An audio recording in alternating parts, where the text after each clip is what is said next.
Good morning students. SV academy Rawla की online classes में आपका हार्दिक स्वागत है। Class 10th, subject English, book second, lesson second, Bholi. K Abbas की लिखी हुई एक स्टोरी है जिसमें कि एक लड़की के साहस का वर्णन किया गया है कि एक प्रेरणादायक कहानी जिसमें ये बताया गया है कि बोली नाम की एक छोटी लड़की जिसके बचपन में चेहरे पर चेचक के दाग होते हैं और वह बोलने में भी हकलाती है। उसके पिता उसे विद्यालय में भेजते हैं लेकिन वह कोने में बैठ जाती है और हर तरफ डर को देखती है।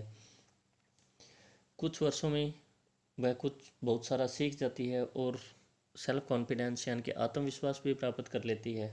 और जब उसके पिता से विशंबर नाम का व्यक्ति बोली की शादी का प्रस्ताव लेकर आता है और उसकी शादी तय होती है और विशंबर विवाह के दौरान उसके पिता से यानी कि बोली के पिता से धन की मांग करता है, तो बोली ऐसे लालची व्यक्ति से विवाह करने से मना कर देती है जो कि उम्र में भी उससे बहुत बड़ा होता है और एक विद्यालय में पढ़ाने का फैसला करती है, निश्चय करती है। तो let's we start. Her name was Sulekha, but since her childhood, everyone had been calling her Boli the Simpleton। यानी कि सिंपल्टन का मतलब होता है सीधी सादी या बोली। उसका नाम सुलेखा था लेकिन उसके बचपन से ही हर कोई उसे बोली यानी कि सीधी सादी कहकर बुलाता था। She was the fourth daughter of नंबरदार रामलाल, कि वह नंबरदार रामलाल की चौथी बेटी थी। When she was 10 months old, she had fallen off the coat on her head and perhaps it had damaged some part of her brain। कि जब वह सिर्फ 10 महीने की थी तब वह एक चारपाई से सिर के बल नीचे गिर गई थी और शायद उस गिरने की वजह से, उस चोट की वजह से उसके दिमाग का कोई हिस्सा क्षतिग्रस्त हो चुका था। That was why she remained a backward child and came to be known as Polly the Simpleton। यानी कि इसीलिए वह बच्ची मानसिक रूप से पिछड़ी हुई रही। बैकवर्ड का मतलब पिछड़ी हुई, इसी कारण से वह लड़की मानसिक रूप से पिछड़ी हुई रही और उसे उसका नाम बोली पड़ा अर्थात उसे सीधी सादी कहा गया। At birth the child was very fair and pretty. जन्म के समय यह बच्ची बहुत ही सुंदर और आकर्षक थी। फेयर मतलब स्पष्ट साफ कलर की, गोरे रंग की। But when she was 2 years old she had an attack of small pox. परंतु जब वह केवल 2 वर्ष की थी तो उस पर चेचक का आक्रमण हुआ। स्मॉल पॉक्स का मतलब चेचक। Only the eyes were saved, but the entire body was permanently disfigured by deep black pock marks।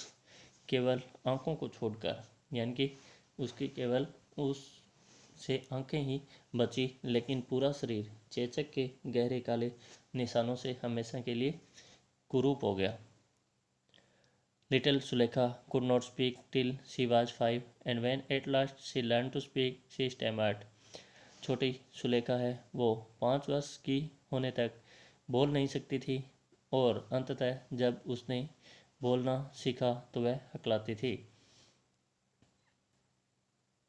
The other children often made fun of her and mimicked her। और दूसरे बच्चे प्राय उसका मजाक उड़ाते थे और उसकी नकल किया करते थे। As a result she talked very little. और इसी परिणाम स्वरूप वह बहुत कम बोलती थी क्योंकि वह भी परेशान होती थी। जब वो बोलती थी तो हकलाती थी, दूसरे बच्चे उसका मजाक बनाते थे और उसकी नकल किया करते थे, उसे चिढ़ाते थे, तो वो उसकी वजह से कम बोलना ही पसंद करती थी। Ramlal had 7 children, 3 sons and 4 daughters and the youngest of them was बोली। रामलाल के 7 बच्चे थे, 3 बेटे और 4 बेटियां, उनमें सबसे छोटी बोली थी। It was a prosperous farmer's household and there was plenty to eat and drink. यह एक संपन्न या समृद्ध किसान का परिवार था या घर था, गृहस्थी थी और खाने पीने को खूब था। Plenty to eat and drink यानी कि खाने पीने के लिए पर्याप्त था। All the children except Bolly were healthy and strong. बोली को छोड़कर सभी अन्य बच्चे स्वस्थ और मजबूत थे, हष्ट-पुष्ट थे। The sons had been sent to the city to study in school and later in college. लड़कों को विद्यालय और फिर महाविद्यालय में पढ़ने के लिए शहर में भेज दिया गया था। Of the daughters, Radha, the eldest, had already been married. और पुत्रियों, जहाँ तक पुत्रियों की बात है या बेटियों की बात है, बेटियों में सबसे बड़ी राधा का पहले ही विवाह हो चुका था। The second daughter, Mangla's marriage had also been settled and when that was done, Ramlal would think of the third, चंपा। और दूसरी पुत्री मंगला की शादी भी निश्चित कर दी गई थी और जब यह हो गई, यानी कि पहले तो उसकी शादी तय कर दी गई थी और जब उसका विवाह हो गया या when that was done, जब यह हो गया, Ramlal would think of the third, चंपा। तो रामलाल ने तीसरी बेटी चंपा के बारे में सोचा। They were good-looking, healthy girls, and it was not difficult to find bridegrooms for them. वे लड़कियां दिखने में सुंदर और स्वस्थ थी और उनके लिए वर ढूंढना कठिन नहीं था। But Ramlal was worried about बोली, परंतु रामलाल तो बोली के प्रति चिंतित था। She had neither good looks nor intelligence. वह ना तो अच्छा रूप रंग रखती थी, यानी कि ना ही तो उसका अच्छा रूप रंग था और न ही वह बुद्धिमान थी। Bholi was 7 years old when Mangala was married. जब मंगला की शादी हुई तो बोली 7 वर्ष की थी। The same year A primary school for girls was open in their village. और उसी वर्ष, किस वर्ष? जिस वर्ष उसकी बहन मंगला की शादी हुई और जिस समय वह 7 वर्ष की थी, उसी वर्ष उनके गांव में लड़कियों के लिए एक प्राथमिक विद्यालय खुला, primary school. The tahsildar sahib came to perform its opening ceremony. और इसके उद्घाटन समारोह के लिए तहसीलदार साहब आए। He said to Ramlal, as a revenue official you are the representative of the government in the village and so you must set an example for the villagers. तो उन्होंने रामलाल से कहा कि एक राजस्व अधिकारी, रिप्रेजेंटेटिव ऑफ गवर्नमेंट, और रेवेन्यू ऑफिशियल का मतलब हुआ कि राजस्व अधिकारी होने के नाते तुम गांव में सरकार के प्रतिनिधि हो। रिप्रेजेंटेटिव में प्रतिनिधि ऑफ गवर्नमेंट यानी कि सरकार के प्रतिनिधि हो, इसलिए तुम्हें गांव वालों के सामने एक उदाहरण प्रस्तुत करना चाहिए। You must send your daughters to school. और उन्होंने कहा कि तुम्हें अपनी बेटियों को विद्यालय भेजना चाहिए। That night when Ramlal consulted his wife, she cried, "Are you crazy? If girls go to school, who will marry them?" और उस रात्रि को जब रामलाल अपनी पत्नी के साथ विचार विमर्श कर रहा था तो वह चिल्लाई, क्या तुम पागल हो? यदि लड़कियां विद्यालय जाएगी तो उनसे विवाह कौन करेगा? ये कौन बोलता है? रामलाल की पत्नी। किससे बोलती है? रामलाल से। जैसे रामलाल ने उसे अपनी पुत्रियों को विद्यालय में भेजने के, अपनी बेटियों को विद्यालय में भेजने के बारे में बताया। The night, but Ramlal had not the courage to disobey the तहसीलदार। परंतु रामलाल में तहसीलदार की आज्ञा न मानने का साहस नहीं था, यानी कि डिसोबे, अवज्ञा। रामलाल में तहसीलदार की अवज्ञा करने का साहस नहीं था। At last his wife said, I will tell you what to do. और अंततः उसकी पत्नी ने कहा, मैं तुम्हें बताती हूँ कि क्या करना है। सेंड बोली टू स्कूल। उसने कहा, बोली को विद्यालय भेज दो। As it is there is a little chance of her getting married with her ugly face and lack of sense. जैसा कि है, हम देख रहे हैं कि उसकी शादी होने की संभावना न के बराबर है, और क्योंकि उसका चेहरा कुरूप है और वह बुद्धिमान भी नहीं है, यानी कि उसमें बुद्धिमत्ता की कमी है। उसकी पत्नी ने सुझाव दिया कि हम बोली को स्कूल भेज दो। जैसा कि सच है कि एक तो उसका चेहरा कुरूप है और एक उसमें बुद्धिमत्ता की कमी है, तो उसकी शादी के होने की संभावना भी न के समान है।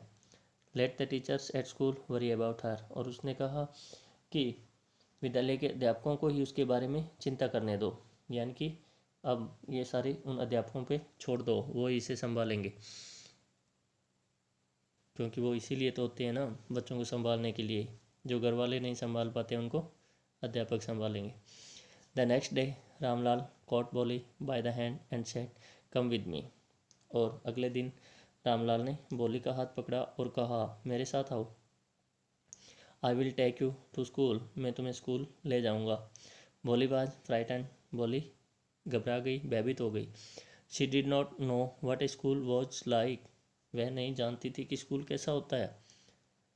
She remembered how a few days ago their old cow Lakshmi had been turned out of the house and sold. उसे याद आया कि किस तरह कुछ दिन पहले ही उनकी बूढ़ी गाय लक्ष्मी को घर से बाहर निकाल दिया गया था और बेच दिया गया था। No no no no no, she shouted in terror and pulled her hand away from her father's grip. और न न न नहीं नहीं नहीं नहीं, और उसने अपना हाथ अपने पिता की पकड़ से छुड़वा लिया, यानी कि खींच लिया। उसने अपने हाथ को अपने पिता की पकड़ से खींचा।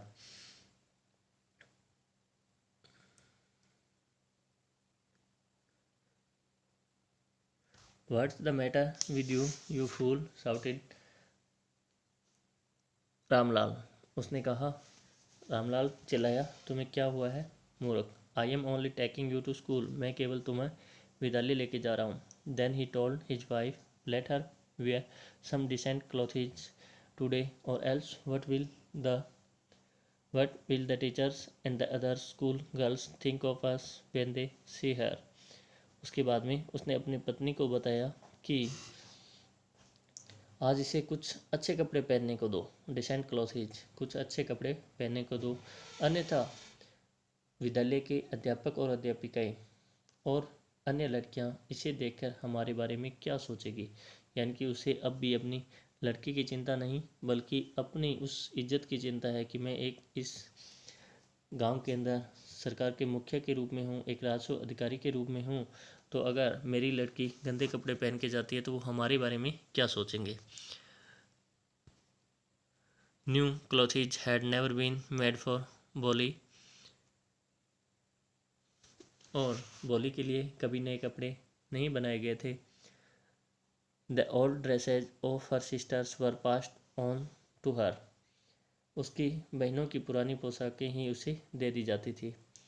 No one care to mend or wash her clothes, और किसी को भी उसके कपड़ों की मरम्मत करने और धोने की परवाह नहीं थी। But today she was lucky to receive a clean dress which had shrunk after many washings and no longer fitted Champa. परंतु आज उसका सौभाग्य था कि उसे एक साफ सुथरी पोशाक तो मिली जो बहुत बार धुलने की वजह से सिकुड़ गई थी और चंपा को फिट नहीं थी, यानी कि चंपा के पहनने के लिए पूरी नहीं थी। She was even bath and oil was rubbed into her dry and matted hairs, यहाँ तक कि उसे नहलाया गया, उसके सूखे व उलझे हुए बालों के अंदर तेल लगाया गया। Only then did she begin to believe that she was being taken to a place better than her home, तभी, यानी कि जब उसके लिए कुछ अच्छा किया जा रहा था, तब जाकर उसे विश्वास होना शुरू हुआ कि उसे घर से कहीं अधिक अच्छे किसी स्थान पर ले जाया जा रहा था। यानी कि जैसे उसने देखा कि आज उसकी अच्छी तैयारी की जा रही है, नहलाया गया है, अच्छे कपड़े पहनने को मिले हैं, बालों के अंदर तेल लगाया जा रहा है, तो उसने सोचा, उसको थोड़ा थोड़ा विश्वास होने लगा कि अवश्य किसी इस घर से भी बेहतर स्थान पर उसे ले जाया जा रहा है। When they reached the school, the children were already in their classrooms। जब वे विद्यालय पहुंचे, बच्चे पहले ही अपनी कक्षाओं में थे। Ramlal handed over his daughters to the head mistress, और रामलाल ने अपनी बेटी को प्रधानाध्यापिका को सौंप दिया। Left alone the poor girl looked about her with fear laden eyes. अकेली छोड़ दिए जाने पर उस बेचारी ने भयभीत नजरों से इधर उधर देखा। There were several rooms, and in each room, girls like her squatted on mats, reading from books or writing on slates. वहाँ कई कमरे थे और प्रत्येक कमरे में उसके जैसी ही लड़कियाँ चटाई पर पालथी मारकर बैठी हुई थी और वे पुस्तक में पढ़ रही थी या फिर स्लेट पर लिख रही थी। The head mistress asked Bholi to sit down in a corner in one of the classroom. और प्रधानाध्यापिका ने भोली से एक कक्षा में एक कोने में बैठ जाने को कहा।